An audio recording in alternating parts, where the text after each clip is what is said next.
Hey, it's George. I just want to say thank you for listening to this Trainer Spotlight episode. Let's not waste any time and get right into it. Coach, what's going on? Tell us a little bit about who you are. Hi, everyone. Well, my name is Tyler Argento, and I am a personal trainer and yoga teacher and online coach. And I graduated with my degree in exercise science and sports administration. I went to Radford University in Radford, Virginia. Best 4 years of my life. I've been a personal trainer for about 10 years now, and I've been teaching yoga for about 10 years now as well. I simultaneously got my degree or my certifications at the same time, shortly after I got my degree, my bachelor's degree. And I worked in the bank, Wells Fargo, for 2 years, and I became a manager 8 months into me working there. So it's kind of really cool because I run a business today, and my business is called Power Flow. And it's just really interesting how, again, everything works out because working in the bank, I live in Newport Beach, California, and it's a very business heavy city. And I was able to work with a lot of really cool people when fresh out of college and just kind of see how business works and banking works and understand like what accounts and business accounts and IRAs and all the things. So it really helped me learn the behind the scenes of a business, and I apply that all to my business. So not only am I guess, the founder and CEO of Powerflow Fitness, but I'm also the head coach. I'm the photographer. I'm the videographer. I'm the administrator. I am the marketer. I'm the banker. I am the financial advisor. And it's crazy because now I do delegate a lot of that stuff out to people, and I have relationships with those people for Powerflow, but it's really fun and I'm obsessed with Powerflow. And the mission of Powerflow is literally how it sounds. It's to stay strong and stay mobile. And it was the beautiful marriage between strength training and now powerlifting and yoga, and marrying the two and just becoming the best version of you, strong and mobile and powerful. It's great getting to know you as a coach, but you're not a coach 24/7. So, can you tell me a funny or interesting story about yourself that happened either in your practice as a coach or in your normal life outside of coaching? Okay, this is definitely a funny story, and this definitely makes me human. I was being silly in college, and I was in a sorority, and there was this thing where there could be sweethearts for another fraternity. And I wasn't necessarily officially a sweetheart for this fraternity, but these were all of my really good friends, all of my really good guy friends. And we hung out all 4 years of college. So this was my senior year of college. It is the first Saturday night of college and of senior year of college. And I was really excited. And it's so funny because I wasn't doing anything bad. Of course, I know everyone says that, but truly, I was not doing anything bad. I was sitting on the bar at the fraternity house, and it was a mixer between my sorority and this fraternity. And I was so excited that all of my favorite people were in one room together. And my friend and I got on the bar, and of course, we were dancing on the bar. And I am going to add, I was not dancing dirty at all. Just wasn't. I'm just not like that. So, just to put a little bit more context into this, because this story is kind of embarrassing, but you know what? There's a happy ending. I'm going to let you know. So, I'm dancing on this bar, and unfortunately, I fell off the bar and my knee cap hit the edge of the table because I took a step back and there was no table left. And so my knee hit the edge of the bar, literally split my ACL in half, and I landed with my knee bent on my back. It was so scary. I remember every second of it. My friend, thank you, DJ, if you're listening to this, picks me up off the floor and walks me home and helps me. And shortly after that, I got an MRI and I realized I tore my ACL.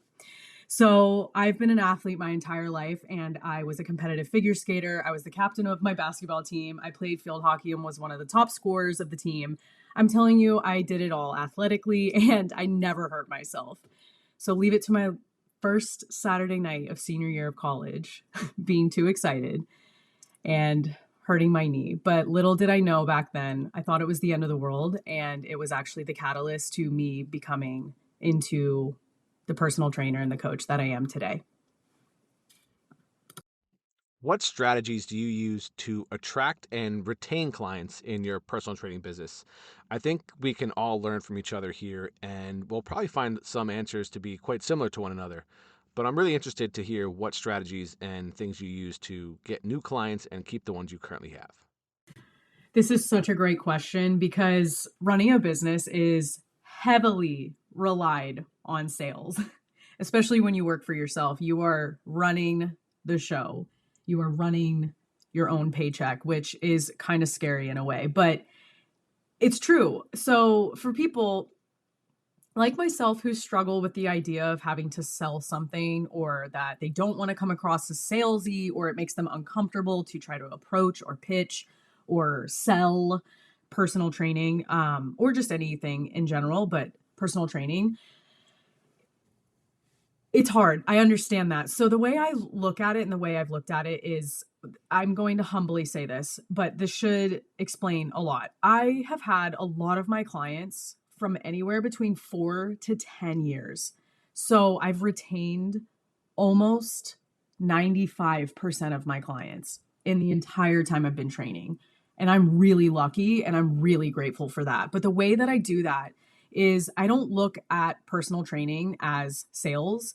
I am so passionate about what I do. And I think if you are trying to sell something, if you're passionate about it, it's not a sale. It's kind of like the saying, you'll never work a day in your life when you love what you do. And it's true because I just eat, breathe, sleep, live personal training and coaching and a healthy lifestyle. It's just in my blood.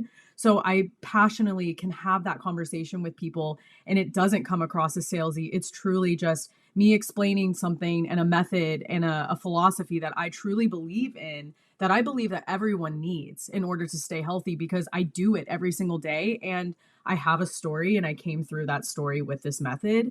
So I think to attract clients is truly to be authentic to yourself, open up, share stories, listen, know when to empathize and when to share those stories so that you can be relatable. Because I've noticed the stronger I get in my business and in my physical life, it can be a little bit intimidating to newer clients if I'm just getting to know them. And it's good to remind people that we all have a story and that we all start from somewhere, because that's authentic and that's true and anyone can relate to that. So I think just being authentic is truly how I've retained my clients and just loving on them. Let's say you get a new client. What's your process for assessing their fitness level, addressing their goals, and other things they express as being important? We all have different methods and can learn a lot from each other. Let's open the door and share some of our secrets.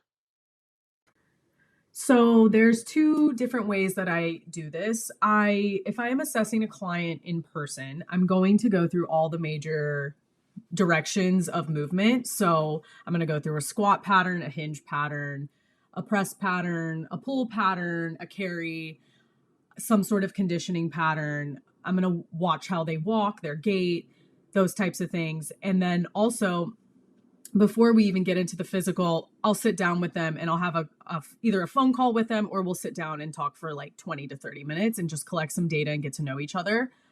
Luckily, a lot of these clients I've had have been referrals. So I've luckily already have known a lot of these people before I have them sitting down in the chair in front of me. But typically I'll go through 5 things with them. I'll ask them, what is your sleep like? What are you eating? What is your stress level like? What's your water intake look like? And what is your physical activity currently? And then I'll assess their movement patterns and I'll go from there and write a program and I'll communicate what that is to them and what that looks like, how long it's going to take, and what are the sustainable goals or what are the sustainable lifestyle habits we need to create in order to hit those goals. I'm really real with my clients, and I honestly, as soon as I talk to someone, I plant the seed immediately that this needs to be something that you do forever. And I don't do that in a pushy way or an aggressive way or in a like drill sergeant type of way, but I really plant the seed that this is going to be the medicine that will cure a lot of your problems for the rest of your life. as long as you can stick with this. And what I'm going to do is help you create a sustainable lifestyle in order to do that as easy as possible. And we're going to mold it into your current lifestyle, and everything else is onward and upward from there. And then if it's an online client, I actually have a type form it's like 10 to 15 questions.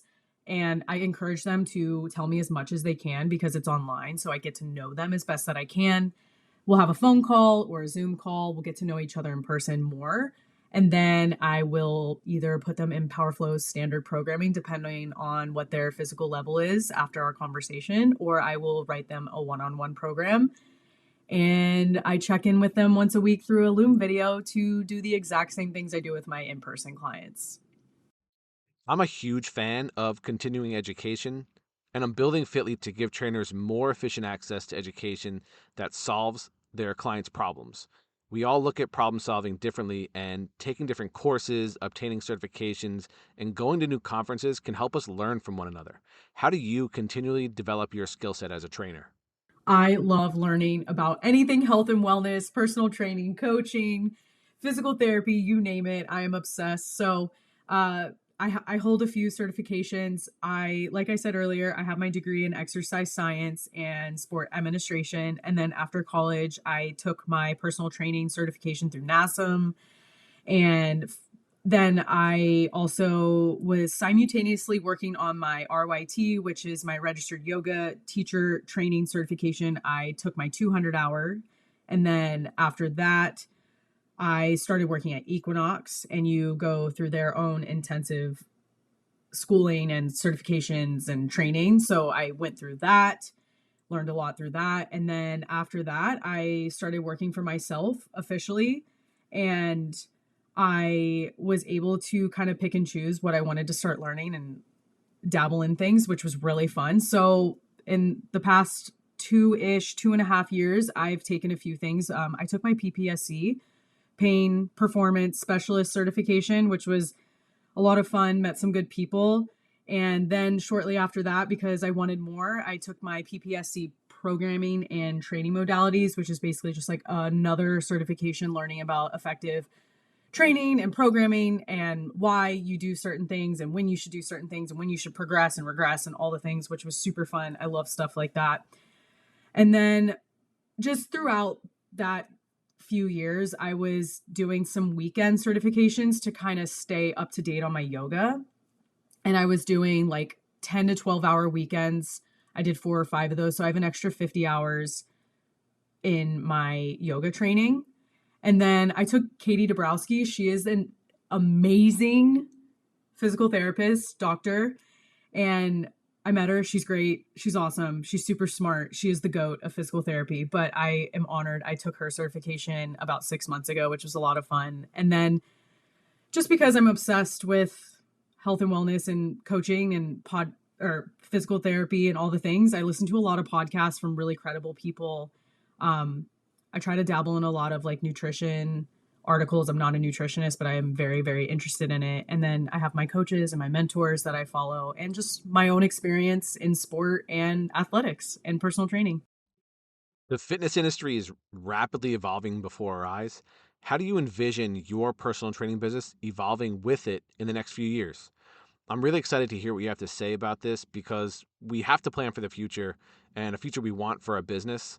And while all of our businesses might have the same basic goal of helping people with their fitness, we can structure them in very different ways from one another.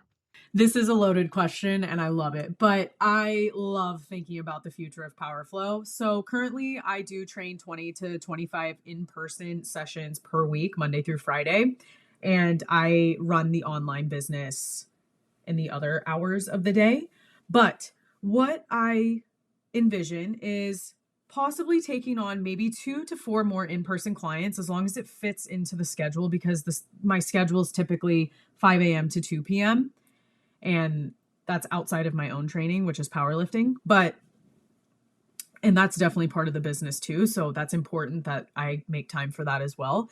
But anyways, I envision maintaining the in-person schedule and growing the online side even more. And I plan for PowerFlow to blow up and to get as many amazing athletes and people and clients of all ages, because I currently train literally all ages. My current client, my oldest client, is 84 and my youngest is 16. So I plan on just trying to help people learn how to use the online app, because I want everyone to be able to use this app and not feel intimidated, because it's very user friendly. So I would love to get people of all ages to follow these programs, the group coaching, the one-on-one, it depends, whatever best suits the client, and to have them in Power Flow. And hopefully I get so busy that I need to hire some amazing coaches to help me train these athletes and clients. So I eventually would love to have a small studio for Power Flow too, which is kind of like the hub, the headquarters of Power Flow, where I can currently train my own clients that I'm currently training there in the studio. And then if I have online clients that would like to drop in, if they're local, then they can do a drop-in session in the headquarters or the hub or whatever we want to call it, the Power Flow studio. So I plan on Power Flow just blowing up and me needing to hire people and find a space to run the business out of in person and online, and just hopefully everything flourishes and we help as many people as possible. I know challenges are all over the place in the fitness industry and personal training. Information is available in different formats. Clients are more easily misled by gurus and charlatans. Social media's influence is becoming more and more ingrained in people's lives. And now we have AI. What do you think are some of the biggest challenges currently facing the fitness and personal training industry? There's definitely challenges in the fitness industry and the personal training industry. I think a big one, at least for me, is I struggle with misled information on the internet. It's really exhausting combating misled information every single day with clients, in-person clients, online clients, possible clients, talking out in to just regular conversations out in the wild with people. It's really tough combating that. And if the client doesn't trust you, it can be really exhausting, because you might feel like you're like a broken record repeating yourself. And even clients that trust you, or my clients that trust me, they've been training with me for a decade, they'll still throw a random thing at me sometimes. And I'm like, where did you hear that? And let's have a conversation. Like, what? So, which is great. I'm glad my clients do that and they come to me and they ask me questions. And thankfully, I have amazing clients and they listen and they converse with me and they ask questions. And, I'm also not afraid to say, I don't know, and let me go check and let me do some research. So I'm happy to also do that too. So my clients keep me on my toes too, as they should. It's my job. But I think a big one is just like influencers online. I understand everyone's trying to make a living out here and I think it's great. But if you are not a professional in the industry, I think you should not be giving expertise or advice to people. And people that are not in the industry aren't supposed to know this information. So when they're fed this type of information, again, it's just really exhausting combating those conversations, and misled information is just really frustrating. And also social media, it's such a beautiful thing and it's amazing. And I run a business off of it. And I also love it for entertainment and fun, but it can be really hard comparing yourself to someone else's body, comparing yourself to someone else's business, comparing your client roster. I mean, things are just elevated on the internet. So it can be really tough on your mental psyche. So I think those are the things that I mainly struggle with, but you just got to keep doing you, and you just got to keep educating yourself so that you can keep educating your clients. Tyler, thank you so much for coming on and sharing some great info about yourself. Tyler and I met at the Real Coaches Summit last year, and we didn't end up seeing each other during the presentation hours or while I was exhibiting in the hallway for FITLETE, but that same group of people that went to the lobby bar included her in it. We didn't meet initially right out of the gate at the social, but we connected at the bar area talking about our pursuits of strength after injury, working outside of the industry for a period of time, and then eventually opening up our own businesses. She's got a ton of positive energy and authentically shares her journey as a coach and an athlete on her socials. We've been following each other on Instagram ever since, and it's always a pleasure to keep in contact with her. I'm glad you got to know her a little bit through this episode. Check out the show notes to connect with her the best. And that's all for this episode. If you want to learn more about FITLETE and possibly get your own episode, visit fitlete.com. That's FITLETE.com. Thanks, and I'll talk to you soon.